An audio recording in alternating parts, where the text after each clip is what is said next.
नमस्ते और स्वागत है इस खास चर्चा में। आज हम एक ऐसी शख्सियत की दुनिया में उतर रहे हैं जिनका नाम इतिहास में अमर है, मोहनदास करमचंद गांधी, जिन्हें दुनिया महात्मा के नाम से जानती है। बिल्कुल। हमारे पास इस विषय पर जानकारी विकिपीडिया से लिए गए कुछ खास अंशों से आई है।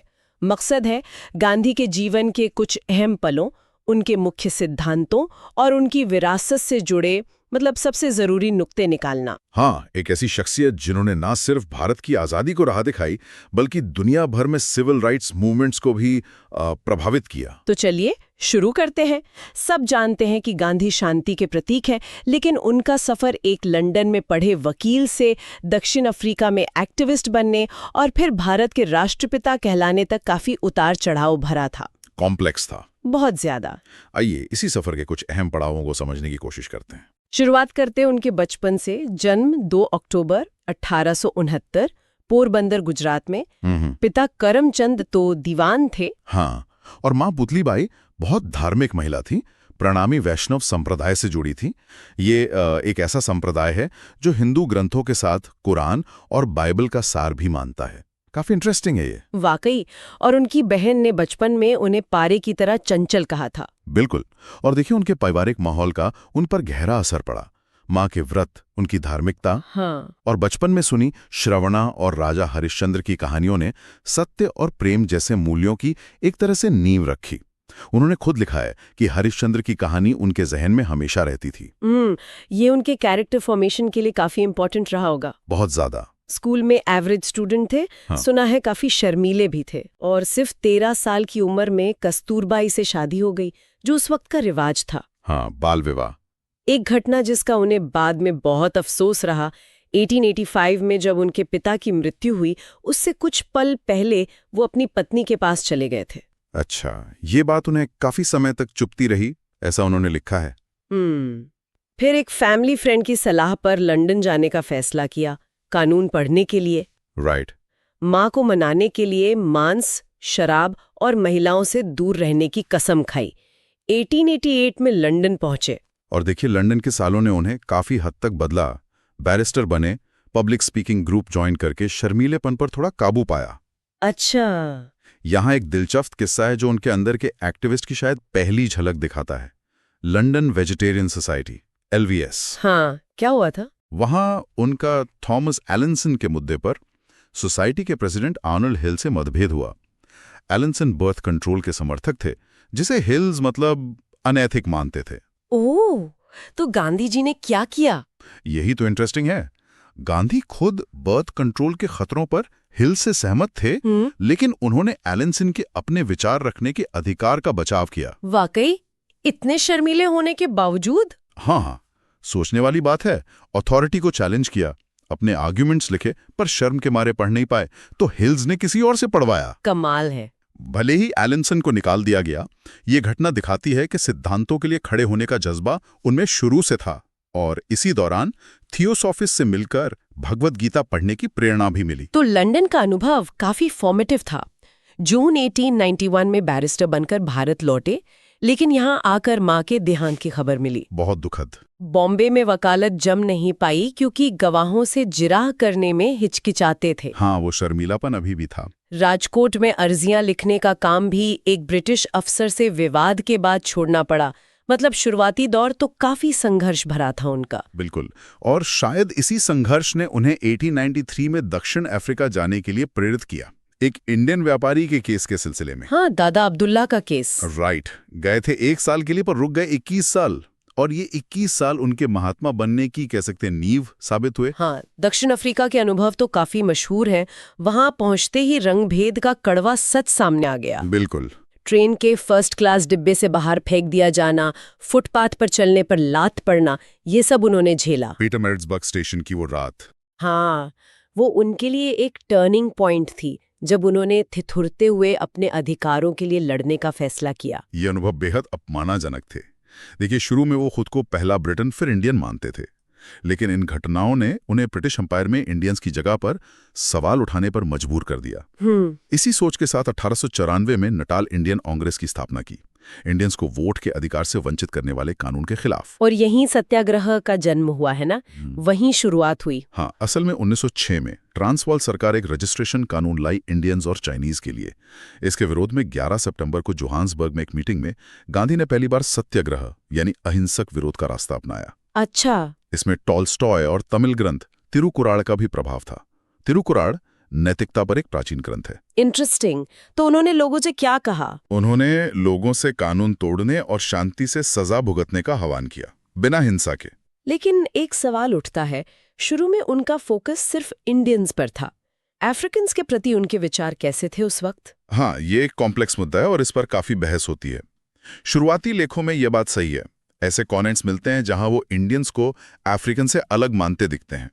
जैसे 1896 में उन्होंने लिखा कि इंडियंस को कच्चे कफीर के स्तर तक गिराया जा रहा है। ओह।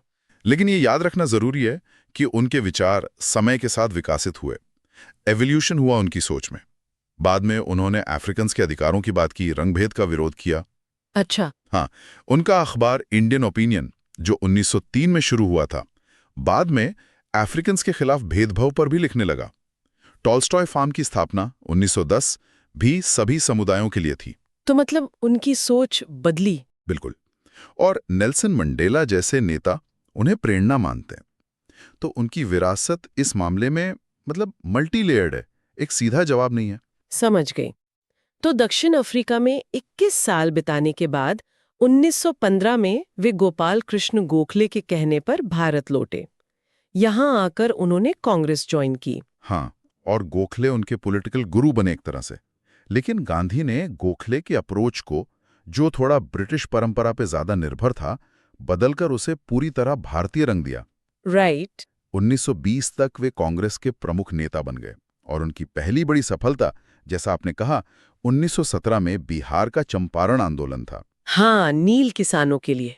वहां उन्होंने नील किसानों को अहिंसक तरीके से उनके हक दिलाए। फिर 1918 में गुजरात के खेड़ा में किसानों के लिए टैक्स माफ करवाया। ये शुरुआती जीतें उनके तरीकों की कामयाबी का सबूत बनी। इसके बाद असहयोग आंदोलन और खिलाफत आंदोलन आए। इसका क्या कॉन्टेक्स्ट था? क्यों शुरू हुए ये? देखिए, 1919 में पहले विश्व युद्ध के बाद गांधी ने ब्रिटिश साम्राज्यवाद के खिलाफ मुसलमानों का साथ पाने के लिए ऑटोमन साम्राज्य यानी खिलाफत का समर्थन किया। अच्छा, हिंदू मुस्लिम एकता के लिए? हाँ, उम्मीद थी कि इससे हिंदू मुस्लिम एकता बढ़ेगी और शायद अंग्रेज स्वराज देंगे। लेकिन मिला कुछ नहीं। ऊपर से ब्रिटिश रैलेट एक्ट ले आए। हाँ, वो काला कानून जिसमें बिना ट्रायल के कैद का प्रावधान था। बिल्कुल। इसी के खिलाफ सत्याग्रह की घोषणा हुई। और इसी दौरान जलियांवाला बाग का वो भयानक कांड हुआ। हाँ, 13 अप्रैल 1919 अमृतसर में जनरल डायर ने निहत्थे लोगों पर गोलियां चलवा दी। इस नरसंहार ने पूरे देश को मतलब झकझोर कर रख दिया। सुना इसके बाद गांधी जी का ब्रिटिश न्याय व्यवस्था से विश्वास ही उठ गया। बिल्कुल। अब उनका पूरा ध्यान स्वराज पर था। 1921 में वे कांग्रेस के नेता बने और असहयोग आंदोलन शुरू किया, नॉन कोऑपरेशन। इसमें क्या क्या शामिल था? विदेशी सामान, खासकर ब्रिटिश का बहिष्कार, सरकारी संस्थानों, अदालतों, नौकरियों का त्याग और स्वदेशी पर जोर, खासकर खादी काटने पर। सबको कहा, अमीर हो या गरीब, रोज चरखा चलाओ, खादी बुनो। ये आंदोलन तो काफी लोकप्रिय हुआ होगा। बहुत ज्यादा। लेकिन फिर फरवरी 1922 में चौरी चौरा में हिंसा हो गई। हाँ, जिसके बाद गांधी जी ने आंदोलन वापस ले लिया। हाँ, क्योंकि वो अहिंसा के अपने सिद्धांत पर अडिग थे। इसके बाद मार्च 1922 में उन्हें देशद्रोह के लिए 6 साल की सजा हुई। 6 साल? हाँ, हालांकि 2 साल में रिहा हो गए सेहत के कारण, लेकिन उनके जेल जाने से कांग्रेस में फूट पड़ गई और हिंदू मुस्लिम एकता भी कमजोर हो गई। खिलाफत मुद्दा भी ठंडा पड़ गया। तो एक सेटबैक था ये, फिर आया नमक सत्याग्रह या डांडी मार्च। ये तो काफी आइकॉनिक है ना? बिल्कुल। 1930 में नमक पर ब्रिटिश टैक्स के खिलाफ ये नया सत्याग्रह था। 12 मार्च को गांधी 78 वॉलंटियर्स के साथ अहमदाबाद से डांडी तक पैदल चले। 400 किलोमीटर? हाँ, लगभग 400 किलोमीटर। 25 दिन में वहां समुद्र किनारे नमक बनाकर कानून तोड़ा। ये एक मास्टर स्ट्रोक था। कैसे? एक साधारण सी चीज, नमक, जो हर घर में इस्तेमाल होती है, उसे उन्होंने आजादी की लड़ाई का प्रतीक बना दिया। इससे आम आदमी सीधे जुड़ गया आंदोलन से। सही बात है। हजारों लोग जुड़े होंगे, महिलाओं ने भी हिस्सा लिया। हजारों लोग शामिल हुए, महिलाओं ने भी बढ़ चढ़कर हिस्सा लिया। हालांकि इस पर कुछ अलग अलग मत हैं कि गांधी शुरू में महिलाओं को शामिल करने को लेकर कितने इच्छुक थे, लेकिन पार्टिसिपेशन बहुत स्ट्रांग था। इसका असर क्या हुआ अंग्रेजों पर?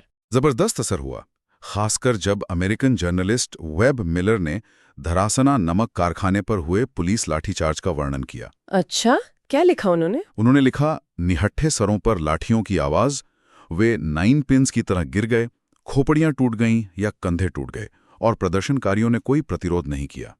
इस रिपोर्ट ने दुनिया भर में ब्रिटिश शासन की छवि खराब की। Oh my God. 60,000 से ज्यादा लोग जेल गए, सरकार पर बहुत दबाव बना। इसी के चलते फिर वो गांधी इरविन पैक्ट हुआ? हाँ, मार्च 1931 में, जिसके तहत राजनीतिक कैदी रिहा हुए और Gandhi London round table conference में कांग्रेस के इकलौता प्रतिनिधि बनकर गए। लेकिन सुना है लंदन में बात बनी नहीं। वहां निराशा हाथ लगी। ब्रिटिश सत्ता देने के बजाय अलग अलग समुदायों के लिए सेपरेट इलेक्टोरेट्स यानी अलग निर्वाचन मंडल पर जोर दे रहे थे, जिसका गांधी जी विरोध कर रहे थे। हाँ, उन्हें डर था कि ये देश को और बांट देगा। वापसी पर उन्हें फिर गिरफ्तार कर लिया गया। नए वाइसरॉय लॉर्ड विलिंगडन काफी सख्त थे। और इसी दौरान वो कम्युनल अवार्ड वाला मामला हुआ। बिल्कुल, जब वो यरवाड़ा जेल में थे, ब्रिटिश ने कम्युनल अवार्ड लागू किया, जिसके तहत अछूतों यानी दलित्स के लिए अलग निर्वाचन मंडल था। इसके विरोध में गांधी जी ने अनशन किया था? हाँ, जेल में ही आमरण अनशन शुरू कर दिया। इससे पूरे देश में मतलब एक तरह की बेचैनी फैल गई, भारी जन दबाव बना। तो फिर क्या हुआ? आखिरकार सरकार को डॉक्टर अंबेडकर के साथ मिलकर पूना पैक्ट करना पड़ा। इसमें दलित्स के लिए सीट्स रिजर्व की गई, लेकिन सेपरेट इलेक्टोरेट्स को हटा दिया गया। ये एक और उदाहरण था उनके अनशन की ताकत का। इस बीच कांग्रेस के अंदर भी तो मतभेद थे ना? सुभाष चंद्र बोस के साथ उनके डिफरेंसेस काफी मशहूर हैं। हाँ, बिल्कुल थे। 1934 में गांधी ने कांग्रेस की सदस्यता से इस्तीफा दे दिया था। उनका कहना था कि इससे अलग विचारधारा वाले नेताओं को जगह मिलेगी। लेकिन 1938-39 में सुभाष चंद्र बोस के अध्यक्ष चुने जाने पर मतभेद काफी गहरे हो गए। क्यों? क्या वजह थी? मुख्य वजह अहिंसा को लेकर थी। बोस अहिंसा को लेकर उतने कट्टर नहीं थे जितने गांधी। जब बोस दोबारा जीते गांधी के उम्मीदवार सीतारमैया को हराकर, तो गांधी ने इसे अपनी हार माना। बाद में बोस ने कांग्रेस छोड़ दी। ये दिखाता है कि आजादी की लड़ाई में भी अलग अलग दृष्टिकोण थे। समझ गए। फिर आया दूसरा विश्व युद्ध और भारत छोड़ो आंदोलन। ये कब हुआ? ये 1942 की बात है। गांधी ने युद्ध में ब्रिटिश मदद का सख्त विरोध किया। उनका तर्क था कि भारत एक ऐसे युद्ध का हिस्सा कैसे हो सकता है जो लोकतांत्रिक स्वतंत्रता के लिए लड़ा जा रहा हो, जबकि वही स्वतंत्रता भारत को नहीं दी जा रही थी। लॉजिकल बात है। हाँ, तो 1942 में मुंबई में एक भाषण में उन्होंने अंग्रेजों से भारत छोड़ो यानी क्विट इंडिया का आह्वान किया और नारा दिया, करो या मरो। करो या मरो, ये तो बहुत स्ट्रॉन्ग मैसेज था। हाँ, ये उनका सबसे बड़ा और आखिरी आह्वान था अंग्रेजों से देश छोड़ने का। सबसे निश्चायक कदम। सरकार की प्रतिक्रिया तो फौरन आई होगी। फौरन गांधी समेत पूरी कांग्रेस वर्किंग कमेटी को गिरफ्तार कर लिया गया। उन्हें पुणे के आगा खान पैलेस में 2 साल कैद रखा गया। 2 साल? इस दौरान उनके साथ क्या हुआ? ये उनके लिए काफी कठिन समय था। इसी दौरान उनके निजी सचिव महादेव देसाई की हार्ट अटैक से मृत्यु हुई। फिर उनकी पत्नी कस्तूरमा का भी 18 महीने की कैद के बाद फरवरी 1944 में देहांत हो गया। ओह, ये तो बहुत दुखद था। हाँ, और गांधी जी को खुद भी गंभीर मलेरिया हो गया। उनकी सेहत इतनी खराब हो गई कि मई 1944 में उन्हें रिहा कर दिया गया। अंग्रेजों ने जेल में मरने देना नहीं चाहते थे। शायद डर था कि इससे बवाल हो जाएगा। तो जब वो बाहर आए, देश का माहौल काफी बदल चुका था। हाँ, बिल्कुल। अब मुस्लिम लीग और जिन्ना की पाकिस्तान की मांग राजनीति के केंद्र में थी। ये सबसे बड़ा मुद्दा बन गया था। गांधी जी ने इस पर क्या किया?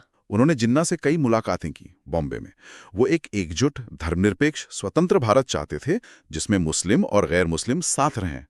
लेकिन जिन्ना विभाजन पर अड़े रहे। उन्होंने गांधी का प्रस्ताव खारिज कर दिया। तो गांधी जी विभाजन के सख्त खिलाफ थे। सख्त खिलाफ।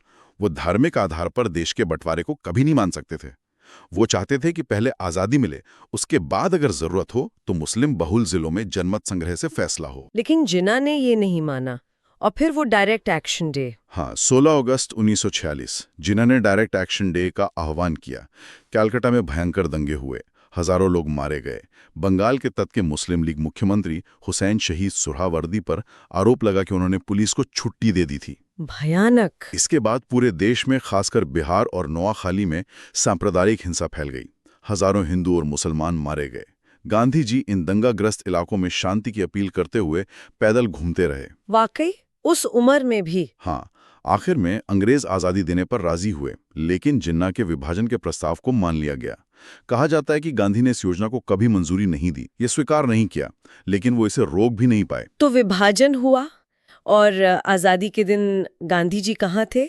जश्न में शामिल थे? चरखा काट रहे थे और दंगों को रोकने के लिए शांति की अपील कर रहे थे। उनके उपवासों का असर हुआ? हाँ, माना जाता है कि उनके उपवासों ने कलकत्ता और बाद में दिल्ली में दंगों को शांत करने में बड़ा योगदान दिया। उनका आखिरी उपवास जनवरी 1948 में दिल्ली में हुआ। ये किस लिए था? इसके कई कारण थे। एक ये भी था कि भारत सरकार पाकिस्तान को एसेट्स का हिस्सा जो 55 करोड़ रुपीस था वो देने में आनाकानी कर रही थी। गांधी जी मानते थे कि ये गलत है। जब सरकार मान गई तब भी उन्होंने उपवास तभी तोड़ा जब सभी प्रमुख नेताओं ने शांति बहाली के लिए संयुक्त प्लान पर सहमति जताई। और इसी के कुछ दिन बाद वो दुखद घटना हुई। हाँ, 30 जनवरी 1948 शाम को 5:17 पर दिल्ली के बिरला हाउस में जब वो प्रार्थना सभा के लिए जा रहे थे, तभी नाथूराम गोडसे ने, हाँ, नाथूराम गोडसे नाम के एक हिंदू राष्ट्रवादी ने, जिसका संबंध हिंदू महासभा और कुछ लोग आरएसएस से भी जोड़ते हैं, उन्हें करीब से 3 गोलियां मार दी। और उनकी मृत्यु हो गई। कुछ कहते हैं तुरंत, कुछ कहते हैं बिरला हाउस के कमरे में ले जाने के लगभग 30 मिनट बाद उनका देहांत हुआ। नेहरू ने रेडियो पर कहा, दोस्तों और साथियों, हमारे जीवन से रोशनी चली गई है। गॉडसे का क्या हुआ? उसने भागने की कोशिश की? नहीं, उसने भागने की कोशिश नहीं की। उसे और कई अन्य षड्यंत्रकारियों को गिरफ्तार किया गया, मुकदमा चला। नाथूराम गोडसे और नारायण आप्टे को फांसी हुई, कई अन्य को उम्र कैद हुई। गोडसे का मोटिव यही था कि गांधी पाकिस्तान और मुसलमानों के प्रति ज्यादा नरमी दिखा रहे थे, खासकर वो 55 करोड़ वाली बात। गांधी जी का अंतिम संस्कार राजघाट पर हुआ, लाखों लोग शामिल हुए। उनकी अस्थियां देश भर में भेजी गईं और मुख्य रूप से इलाहाबाद के संगम में विसर्जित की गईं। राजघाट स्मारक पर हे रामा लिखा है, जो उनके अंतिम शब्द कहे जाते हैं। उनके जीवन की ये यात्रा तो अद्भुत थी। अब थोड़ा उनके सिद्धांतों पर बात करते हैं। सत्य और अहिंसा, ये तो उनके कोर प्रिंसिपल्स थे ना? बिल्कुल। सत्य यानी ट्रूथ उनके लिए सबसे ऊपर था।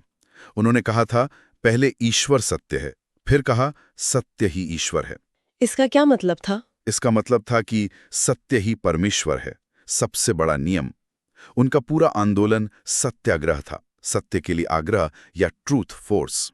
ये सिर्फ पैसिव रेजिस्टेंस नहीं था, बल्कि आत्मबल या सोल फोर्स से अत्याचारी को बदलने की कोशिश थी। और इसकी जड़ें कहाँ थीं? इसकी जड़ें हिंदू दर्शन, खासकर अद्वैत वेदांत में थीं। सभी प्राणियों में एक ही आत्मा का विचार। अगर सब में एक ही आत्मा है तो किसी को दुख पहुंचाना यानी हिंसा करना गलत है। इसी से अहिंसा का सिद्धांत निकला। अहिंसा यानी नॉन वायलेंस। लेकिन उनका स्टैंड इस पर भी थोड़ा न्यूआंस था ना? ऐसा नहीं था कि वो कायरता को बढ़ावा देते थे। नहीं, बिल्कुल नहीं। उन्होंने साफ कहा था कि वो हिंसा को कायरता से अनंत गुना बेहतर मानते हैं। उनका कहना था कि अहिंसा बहादुरों का हथियार है, कायरों का नहीं। अगर इज्जत बचाने के लिए हथियार उठाना पड़े तो वो कायरता से बेहतर है, पर पहला और सबसे अच्छा रास्ता अहिंसा ही है। समझ गए। और एक और मुख्य सिद्धांत था ब्रह्मचर्य। इस पर काफी विवाद भी रहा है, खासकर उनके प्रयोगों को लेके। हाँ, ये एक सेंसिटिव और कॉम्प्लेक्स विषय है। 1906 में 37 साल की उम्र में उन्होंने यौन संबंधों से पूरी तरह परहेज करने का व्रत लिया। ये संयम उनके भोजन तक भी गया। लेकिन विवाद किस बात पर था? विवाद उनके इन प्रयोगों को लेकर हुआ जो उन्होंने अपने ब्रह्मचार्य को परखने के लिए किए, खासकर 1944 में कस्तूरबा के देहांत के बाद। इसमें उनका अपनी ग्रैंड नीस मनु, जो उस वक्त 18 साल की थी, और अन्य महिलाओं के साथ कई बार नग्न अवस्था में एक ही बिस्तर पर सोना शामिल था। ये तो काफी शॉकिंग लगता है सुनने में। उनका तर्क क्या था इसके पीछे? उनका तर्क था कि ये उनकी शुद्धता और उनके सेलिबसी की परीक्षा है। वो देखना चाहते थे कि क्या वो इस स्थिति में भी पूरी तरह नियंत्रित रह सकते हैं। इसकी आलोचना तो हुई होगी, बहुत ज्यादा हुई। उनके निकट सहयोगियों और परिवार के सदस्यों ने भी इसकी कड़ी आलोचना की। कुछ उनके स्टाफ ने इस्तीफा दे दिया। आलोचना इस बात पर भी हुई कि इसका उन महिलाओं पर क्या मनोवैज्ञानिक असर पड़ रहा था। उन्होंने इस आलोचना का क्या जवाब दिया? गांधी का कहना था कि अगर वो ऐसा नहीं करते तो ये उनकी कमजोरी की निशानी होगी। वो अपने प्रयोगों पर अडिग रहे। ये उनके जीवन का एक जटिल और कंट्रोवर्शियल पहलू है जिस पर आज भी अलग-अलग इंटरप्रिटेशंस है। वाकई। अब उनकी विरासत की बात करें तो उनका प्रभाव कितना व्यापक रहा है भारत में और दुनिया में? प्रभाव तो अपार रहा है। भारत में उन्हें राष्ट्रपिता माना जाता है, फादर ऑफ द नेशन। ये उपाधि उन्हें सुभाष चंद्र बोस ने 1944 में एक रेडियो भाषण में दी थी। लोग प्यार से बापू कहते हैं। और दुनिया भर में? दुनिया भर में Martin Luther King Junior, Nelson Mandela, James Lawson, Aung San Suu Kyi जैसे कितने ही नेता उनसे प्रेरित हुए। अल्बर्ट आइंस्टाइन ने तो कहा था कि आने वाली पीढ़ियां शायद ही विश्वास करेंगी कि ऐसा कोई व्यक्ति कभी इस धरती पर हाथ मांस में चला था। ये तो बहुत बड़ी बात है। नोबेल प्राइज के लिए भी नॉमिनेट हुए थे ना वो। हाँ, 5 बार नॉमिनेट हुए 1937 से 1948 के बीच, लेकिन मिला कभी नहीं। नोबेल कमेटी ने बाद में इस पर खेद भी जताया था।